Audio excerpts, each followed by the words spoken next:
여러분, 뭐가 잘 안 될 때 어떻게 하십니까? 내가 원하고 기대했던 일들이 잘 풀릴 때 괜찮은데 그렇지 않을 때 어떤 생각, 무엇을 합니까? 금주에 몇 가정 신방을 하면서 박사무엘 장로님하고 또 박영배 권사님 가정을 신방을 했어요. 여러 가지 은혜스러운 이야기를 나누는 가운데에 저희가 박사무엘 장로님께로부터 아주 유익한 이 건강 강의를 들었습니다. 아주 이렇게 내가 살아야 되겠다, 이렇게 먹어야 되겠다, 이렇게 생각을 하고 또 이렇게 운동을 하고 이래야 되겠다. 거기에서 많은 이야기들을 하시는데 그 핵심을 제가 가만 정리를 해 보았더니 근본을 해결해야 되는 것이다. 몸이 연약해졌을 때 어떤 이름으로 병이 있다고 생각이 됐을 때 이것을 치료하는 방법이 그 아픈 곳에 약을 발라서 일시적으로 그걸 해결하는 그런 것보다는 조금 있으면 다시 돌아오니까 그 근원을 해결해야 되는 것이다. 이 체질 개선을 해야, 그래야 영구적으로 또 오랫동안 건강한 모습으로서 살 수 있는 것이다. 아주 참 좋은 이야기를 들었습니다. 그렇게 좀 해보려고 합니다. 결자해지라는 말이 있어요. 매듭을 묶은 사람이 그것을 풀어야 한다, 그런 뜻이에요. 우리가 인생을 사는 가운데에 늘 문제를, 크고 작은 것을 만나게 되는데 거기에 가장 근본적인 이유를 찾아내야, 그것이 나이면은 내가 정말로 어떻게 해서 이것을 처음부터 꼬인 것을 풀어갈 것인가, 이런 자세가 중요하다 하는 그런 말이죠. 격화소양이라고 하는 말도 있습니다. 떨어질 격, 가죽 신 화, 긁을 소, 가려울 양, 이런 뜻인데, 이런 말인데, 신을 신은 채 가려운 데를 앞만 긁어봐야 무슨 소용이냐, 이런 뜻입니다. 그래서 우리는 많은 인생의 문제들을 만나는 가운데에 그 근본적인 것을 조금 힘들더라도 오래 걸리더라도 이것을 찾아서 해결을 하는 그런 생각을 하는 것보다는 우리는 종종 그냥 이 겉으로만 오늘 그냥 조금 더 편하게 이렇게 해결하고 지나치려고 하는 그런 마음이 들 때가 종종 있습니다. 성경을 보게 되면은 위대한 하나님의 인물들이 그냥 저절로 처음부터 날 때부터 위대한 것이 아니라 많은 약점이 있고 약한 것이 있고 실수도 있고 크고 작은 죄도 짓고 그러는데 거기에서 하나님께서 개입하셔서 가장 근본적인 문제를 해결하게 하셔서 그냥 잠깐 이렇게 해결하고 넘어가는 것이 아니라 이 인생을 사는 가운데 산 넘어 산 많은 문제들을 만나게끔 되어 있는데 이것을 넉넉히 이겨갈 수 있는 그 하나님께서 주시는 방법을 깨닫게 해주시는 경우가 많이 있습니다. 오늘 말씀을 보면 야곱을 하나님께서 만나주시는데 바로 그런 경우라고 하는 말입니다. 야곱이 그런 사람 아닙니까? 우리 아이들 이름도 야곱이라고 많이 지어줍니다. 그 이유가 무엇인가 하면 가장 위대한 성경의 믿음의 인물 중에 하나라고 하는 거예요. 근데 처음부터 그러지는 않았습니다. 야곱의 아버지가 이삭인데 어머니가 리브가고 형 에서, 이 야곱이 이 쌍둥이 중에 동생으로 태어납니다. 어려서부터 지혜로웠지만 좀 세속적으로 권모술수, 약삭 바른 이런 머리로 썼어요. 형 에서를 속이고 이 아버지 이삭으로부터 후손으로서의 축복을 차지합니다. 물론 이 인간적인 잘못된 모습도 있지만 더 넓게 하나님의 섭리의 눈으로 보았을 때에 어떻게 보면 그 할아버지 아브라함 때부터 약속한 그것을 하나님께서 세세대대로 약속한 것은 분명한데 이 야곱의 세대에도 연이어지는 것이 분명한데 이 에서는 우리가 그 뒤에 이야기를 알듯이 바로 이 하나님께서 내려주시는 축복, 그 아버지께로부터 하나님 약속하신 축복을 받아야 할 것, 이것을 그렇게 값지게 생각하지 않았어요.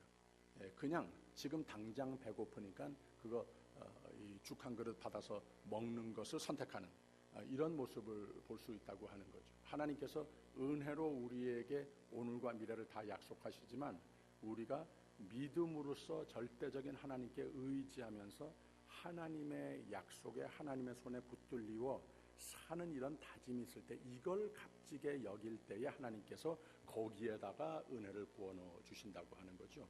그래서 인간의 부족한 것 이것으로 인해서 문제도 만들고 그러기는 했지만 사실 거기에서 하나님의 뜻이 하나님의 마음이 이미 야곱에게 가 있었다. 우리가 이렇게 볼 수도 있다고 하는 거죠. 아무튼 이 형 에서는 동생 야곱이 미워서 죽이겠다고 결심을 했습니다. 왜? 형의 장자로서의 그의 입장으로 자기가 뭐 잘못한 것 아무것도 생각하지 않고 형의 장자로서의 축복을 동생이 빼앗았기 때문에 그렇다는 거죠. 그 어머니나 야곱이나 너무 머리를 쓰다 보니까 형한테 맞아 죽게 됐습니다. 그래서 그 엄마가 야곱을 하란이라고 하는 땅에 있는 오빠에게로 보냅니다. 죽을까 봐서 도피시켰다고 하는 거예요. 이 배경이 야곱의 생애인데 두 가지입니다. 아브라함 세대부터 하나님이 약속하신 축복의 대상자, 세상살이 하는 동안 여러 가지 이유로 특히 머리를 잘 굴리는 어머니, 또 그 성격을 꼭 닮은 까닭에 인생에 큰 문제를 당면하게 됐다고 하는 겁니다.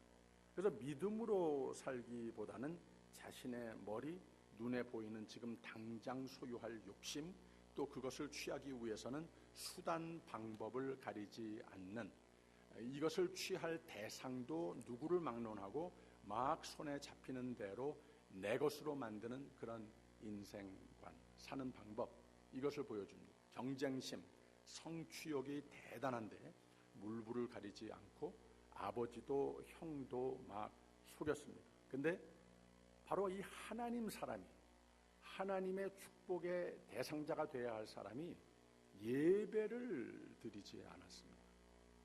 예배를 드렸다고 하는 이야기가 없어요. 그 인생관의 결과가 무엇인가? 도망자, 신세가 되고 말더라고 하는 겁니다. 오늘 말씀 11절에 보면 이런 표현이 있습니다. 한 곳에 이르러는 해가 진지라 거기서 유숙하려고 그곳에 한 돌을 취하여 베개하고 거기 누워 자더니 그랬습니다. 두 가지를 말하죠. 해가 진지라 그랬습니다. 어둡다고 하는 것, 좀 절망적인 것을 상징하지 않습니까? 이 야곱의 생애가 열심히 나 자신을 위해서 최선을 다해서 살아왔는데 결국은 막 도망치다 보니 해가 진지라, 마치 인생의 끝이 보이는 듯한 이러한 심정이더라고 하는 거예요. 그리고 돌베개를 베고 누워 자더니 그랬습니다. 편안하게 다리를 쭉 뻗고 잘 수도 없는, 늘 불안 속에 있는 그런 모습입니다. 문제가 크게 다가왔습니다. 도망하는 것도 자신의 잘 돌아가는 머리에 의존했던 중이었습니다. 그리고 미래가 전혀 보장되지 않는 이런 상태입니다. 야곱은 그래도 내 머리 믿고 만나는 사람들 이리 속이고 저리 속이고 그냥 살아가면 되리라 생각하는 중이었습니다. 우리가 어떻습니까? 이 가운데에 열심으로 살기는 하는데 예배가 빠진 이런 야곱의 삶 속에 내가 해결할 수 없는 앞이 캄캄한 그러한 문제를 안고 있는 이러한 나란히 열심히 나 자신을 위해서 사는 것으로 생각을 하는데 그 방법은 결국은 내 인생의 끝밖에 보이지 않는, 이렇게 나란히 매우 역설적인 두 가지의 나 삶의 현황이 병렬되어 있는 이런 상태라고 하는 거예요. 우리 사는 모습과 비슷한 점이 있지 않는가 생각이 됩니다. 우리는 여러 가지 문제를 안고 삽니다. 근데 무슨 해결책보다는 이 격화 소양격이 되지는 않는가 이런 생각을 해봅니다. 어떤 인생관을 가지고 살고 있는가? 믿음으로 삽니까? 아니면은 눈에 보이는 것, 손에 지금 당장 쥘 수 있는 것, 여기에 집중하고 이것만 가지면 된다, 이러한 신조로 삽니까? 문제가 있으면 예배 중심으로 하나님께 달려가 해결책을 찾습니까? 아니면 둘레 사람들을 살기 위한 수단으로, 부자되기 위한 수단으로, 편해지기 위한 수단으로 보기도 하고, 내게 유익이면은 슬쩍 속이기도 했다가 다급해지면은 나를 믿었던 사람마저도 수렁에 빠지도록 윤리관이란 아예 제쳐놓은 채 내가 살기 위해서는 남은 그렇지 못해도 괜찮다, 이런 모습입니까? 그래서 인생에 해가 지는 듯한 형편도 가끔 경험합니까? 그래서 돌베개를 베고 자듯 늘 불안하기도 합니까? 미래를 믿음으로 내다봅니까? 먼저 예배를 드립니까? 아니면 정신 바짝 차리면, 머리를 잘 굴리면 살아날 길이 생기겠지. 위기를 만났을 때에도 아니나 다를까 여전히 나 자신을 믿고 사람을 이용할 생각, 세속적인 생각, 물질주의적인 안목으로 미래의 꿈을 그리면서 미래를 바라봅니까? 이것이 바로 야곱의 모습이었는데, 의식 중에는 형 에서를 도피, 무의식 중에는 하나님과 믿음의 삶을 도피하던 중이었었다고 하는 말입니다. 하나님이 이거 안 되겠다 생각이 드셔서 드디어 그 삶에 등장하십니다. 12절에 있는 말씀 보면, 꿈에 본즉 사닥다리가 땅 위에 섰는데 그 꼭대기가 하늘에 닿았고, 또 본즉 하나님의 사자가 그 위에 오르락 내리락 하고 그랬습니다. 꿈에 본즉 그랬습니다.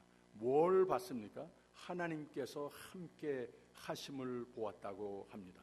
13절에 있는 말씀 보세요. 또 본즉 여호와께서 그 위에 서서 가라사대 나는 여호와니 너의 조부 아브라함의 하나님이요 이삭의 하나님이라. 너 누운 땅을 내가 너와 내 자손에게 두리니 그랬습니다. 그래서 하나님을 보고 천국을 보고 약속을 보게 된 경우가 됐다고 하는 말입니다.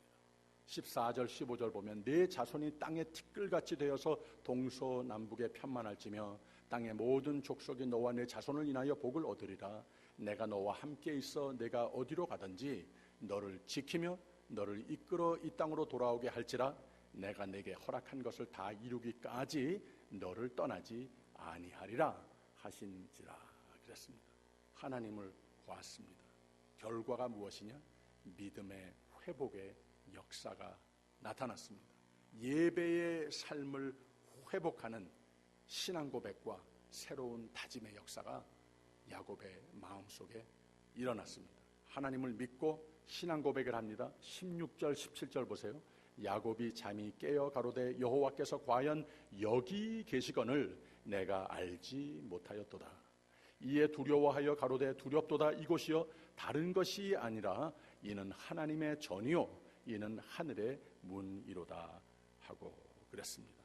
하나님이 내 곁에 계셨구나, 하나님을 내가 찾아야 했구나 깨닫게 됐다고 하는 겁니다. 삶의 모든 수단으로 의지했던 인생관이 비로소 하나님이 곧 삶의 모든 꿈과 축복의 삶의 근원이심을 믿음을 회복하는 사건이 됐습니다. 그리고 오랫동안 안 드렸던 예배를 드리는 장면이 드디어 등장합니다. 18절 19절에 있는 말씀 보세요. 야곱이 아침에 일찍이 일어나 베개하였던 돌을 가져 기둥으로 세우고 그 위에 기름을 붓고 그곳 이름을 베델이라 하였더라. 이 성의 본 이름은 루스더라 그랬습니다. 그 다음에는 인생의 성공의 비결은 예배자로서의 성공이 가장 우선의 비결임을 깨닫고 하나님 앞에 서원을 합니다. 바로 그 내용이 20절에서 22절인데, 야곱이 서원하여 가로되 하나님이 나와 함께 계시사 내가 가는 이 길에서 나를 지키시고 먹을 양식과 입을 옷을 주사 나로 평안히 아버지 집으로 돌아가게 하시오면 여호와께서 나의 하나님이 되실 것이요 내가 기둥으로 세운 이 돌이 하나님의 전이 될 것이요 하나님께서 내게 주신 모든 것에서 10분 1을 내가 반드시 하나님께 드리겠나이다 하였더라 그랬습니다. 삶의 터전 자체가 하나님의 전이 됐습니다. 삶의 터전에서 문제가 아직 여전히 있는데 하나님께서 함께 거기도 함께 하심을 이제는 잊지 않겠다고 하는 겁니다. 예배 중심의 삶을 드리겠다고 서원을 하고 있는 겁니다. 여러분, 우리가 예배를 드릴 때마다 이 주보에 예배 순서가 나와 있지 않습니까?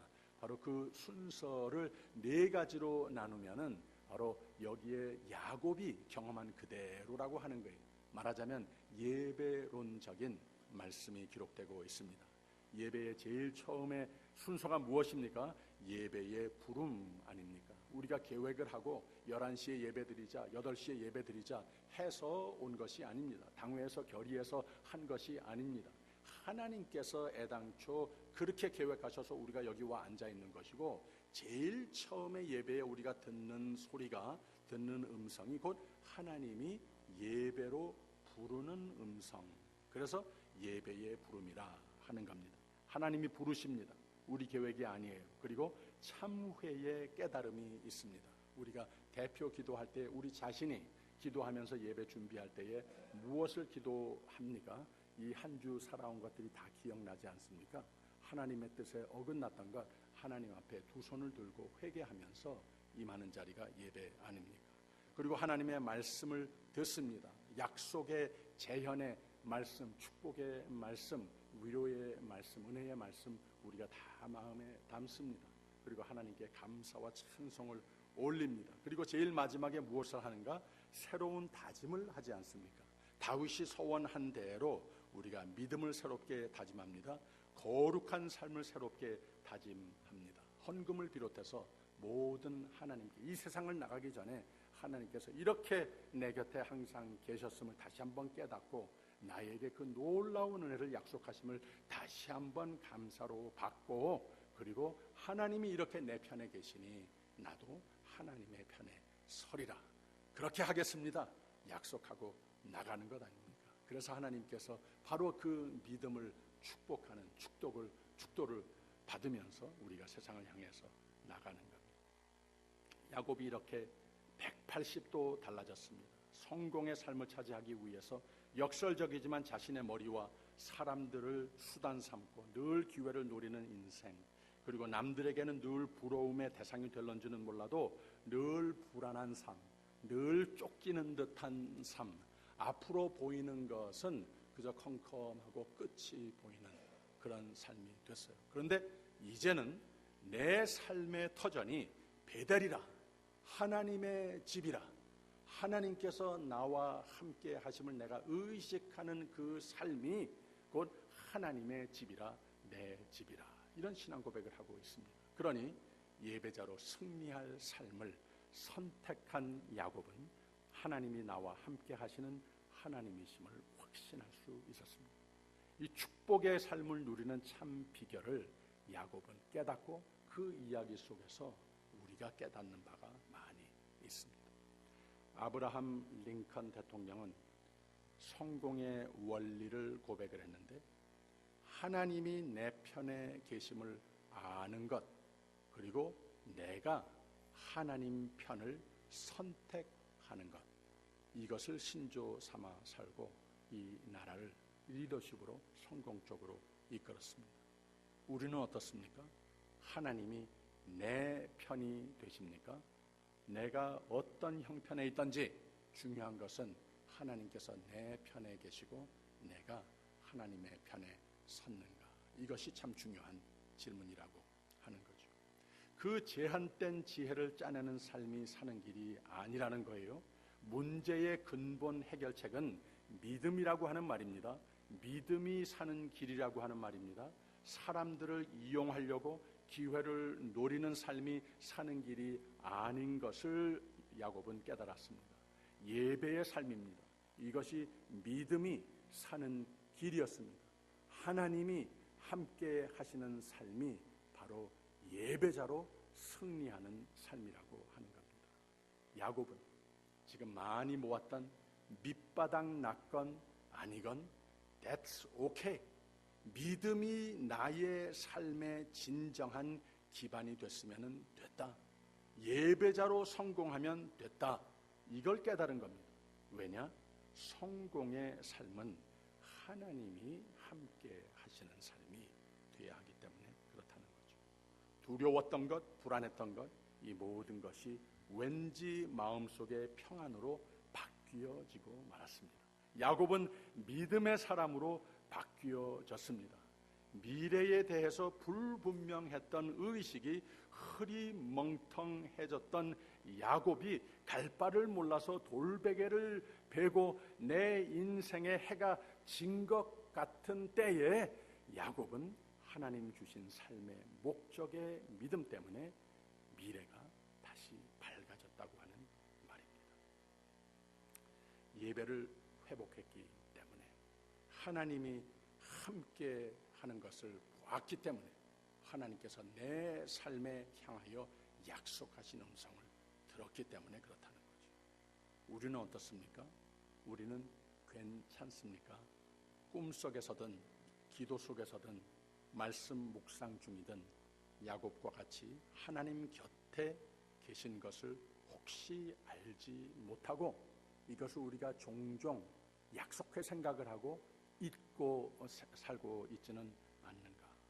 내가 하나님 편에 서야 하나님이 내 편에 서신다 하는 원리를 내가 잊어버리고 살지는 않는가? 이런 진단을 이 아침 한번 해보기를 바랍니다. 데이빗 리빙스턴 선교사는 아프리카 대륙을 3차례나 횡단하면서 복음을 전한 선교의 아이콘이라 말할 수 있을 정도의 사람이었습니다. 이분은 그 미개하고 아무 길도 없는 아프리카 정글에 손수 길을 만들어가면서 가는 곳마다 원주민들에게 이 영혼도 하나님께서 사랑하신다, 그 같은 영혼 사랑하는 마음으로 복음을 전했습니다. 리빙스턴 선교사가 이렇게 열악한 환경에서 선교 사역을 했어야 하므로 고통도 많았지만 선교 사역 초기에는 사자에게 물려서 팔 하나는 그 다음에 평생 불구가 되기까지도 했는데 그 몸으로 그 환경에서 충성의 마음은 잃지 않아서 아프리카 전 대륙을 복음화하는 데에 일생을 바칠 수 있는 위대한 인생이 됐습니다. 나중에 이분이 영국에 돌아와서 간증을 했는데 한 사람이 물어봤답니다. 선교사님, 이렇게 힘들고 어려운 선교 생활을 어떻게 그렇게 끝까지 잘 감당할 수 있으셨습니까? 선교사가 대답합니다. 맞습니다. 여러분 상상도 못하는 고난의 삶이었습니다. 문제들은 산 넘어 산과 같았습니다. 근데 저는 가장 힘들 때일수록 하나님 말씀 하나 붙잡고 어려움을 늘 이겨낼 수 있었습니다. 그러면서 마태복음 28장 20절 말씀을 외웠습니다. 너희는 가서 모든 족속으로 제자를 삼아 내가 너희에게 분부한 모든 것을 가르쳐 지키게 하라. 즉 하나님께서 나에게 유일하게 부어 넣어 주신 그 목적의식 소명, 이것을 우리가 다 살아야 되겠는데 중요한 게 무엇이냐? 볼지어다 내가 세상 끝날까지 너희와 항상 함께 있으리라. 할렐루야. 이 말을 하면서 나한테 중요한 것은 환경이 중요한 것이 아니라 어디든 괜찮은데 거기 내 하나님이 나와 함께 계신가? 이것만 알면 다 괜찮더라고 하는 거예요. 이렇게 대답을 했습니다.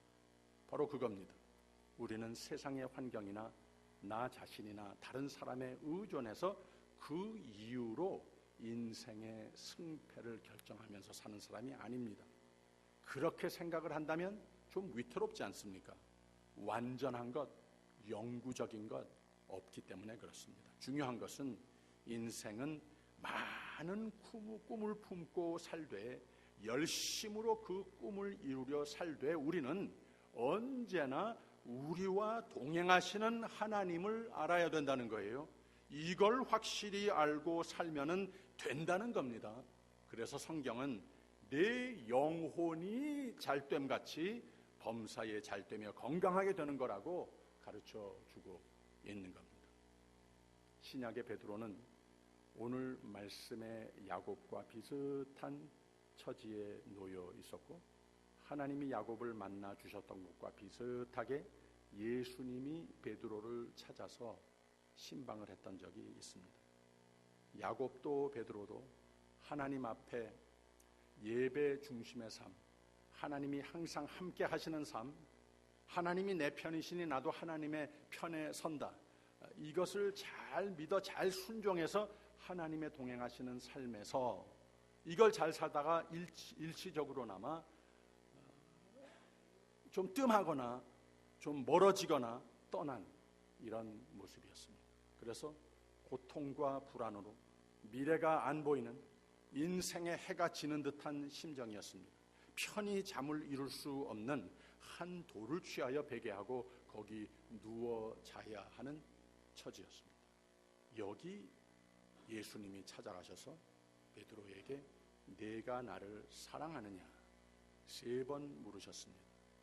베드로로 하여금 사랑합니다 라고 답변을 받아내신 이 사건이 무슨 뜻이냐, 예수님과 멀어지다 보니 예수님을 모른다고, 예수님 필요 없다고 부인할 정도가 됐는데, 그 인생관의 결국은 내가 아는 것, 내가 가진 것, 내 힘, 여기에만 이제 희망을 걸 수밖에 없는 처지가 돼서 삶의 목적의식과 의욕이 다 빠진 상태에서 여기에 예수님이 찾아오셔서 나를 다시 보아라, 나를 다시 믿어라, 다시 의미 있고 힘이 넘치는 삶이 회복되기 위해서 나를 다시 찾아라, 나와 다시 동행하자 초대하신 겁니다. Do you love me? Do you love me? 하신 겁니다. 즉 네 삶의 예배를 회복하라 초대하신 거라는 거예요. 나중에 왜 그렇게 대담하게 복음 전하고 성령과 능력이 넘쳐서 병든 자를 낫게 하고 죽은 다비다를 일으키는 권능의 소유자가 됐는가? 금과 은은 내게 없어도 내게 있는 것 나사렛 예수 그리스도 이름으로 일어나라 할 수 있었던 이유가 무엇인가? 예수 그리스도와 동행하는 사람이 됐다고 하는 말입니다.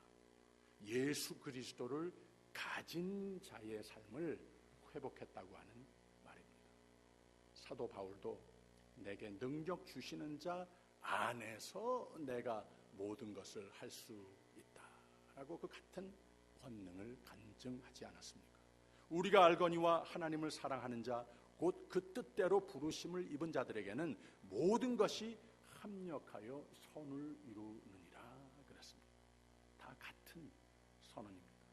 예배가 중심을 이루는 삶, 그래서 하나님이 동행하시는 삶, 그래서 하나님이 함께 하심을 분명히 아는 삶, 다른 것 좀 부족해도 괜찮습니다. 근데 하나님이 함께 하시는 삶은 꼭 돼야 합니다. 이 인생의 신조는 타협이 없는 사람이 얻는 은혜의 삶입니다. 하나님이 축복하시는 삶입니다. 시편 91편, 저는 이 한 주를 지나는 가운데에 이 말씀을 많이 함께 보았어요. 하나님이 가라사대 저가 나를 사랑한즉 내가 저를 건지리라. 저가 내 이름을 안즉 내가 저를 높이리라. 저가 내게 간구하리니 내가 응답하리라. 저희 환난 때에 내가 저와 함께하여 저를 건지고 영화롭게 하리라. 내가 장수함으로 저를 만족해하며 나의 구원으로 보이리라 하시도다. 예배자로 승리하는 사람에게 해당되는 하나님의 사랑의 축복이라고 하는 말입니다. 마태복음 6장에는 예배자로 승리하라고 하는 말씀으로 내 보물이 있는 그곳에는 내 마음도 있느니라. 예수님 말씀하셨습니다. 한 사람이 두 주인을 섬기지 못할 것이니 혹 이를 미워하며 저를 사랑하거나 혹 이를 중히 여기며 저를 경히 여김이라. 너희가 하나님과 재물을 겸하여 섬기지 못하리라. 꿈속이 됐건 기도 중이든 말씀 묵상 중이건 예배 드리던 중이건 운전 중이건 하여튼 중요한 것은 이 아침에 신실하신 하나님께서 여러분께 외치시는 복음의 소리를 들으셔야 합니다. 함께 하시는 하나님, 야곱에게 외치신 함께 하신 하나님, 이 하나님을 믿으시기를 축원합니다. 믿으면 하나님 편에 서기로 충의도 한번 해 보십시다. 이 아침에 파워풀한 믿음을 다시 한번 회복하고 차지하고 세상을 향하여 나가시기를 바랍니다. 희망의 하나님을 찬양하는 삶을 회복하십시오. 그리고 남은 생에는 늘 하나님을 의식하면서 교회에서나 집에서나 일터에서나 길에서나 가정 식구들과 또 이웃들과 지낼 때, 깨어 있을 때나 잠잘 때도 나 사는 동안 순간순간마다 하나님께 예배하듯 사셔야 합니다. 하나님이 내 편에 와 계심을 확신하는 삶, 내가 하나님 편에 서기를 고집하는 삶, 이것이 곧 능력의 믿음입니다. 나의 삶의 전부가 베델 하나님의 집이 되고 맙니다. 이 삶이 성령께서 충만케 채우셔서 평안을 내 곁을 떠나지 않으시는, 하나님이 함께 하시는, 하나님을 알게 하시는, 보게 하시는 하나님 사람의 사는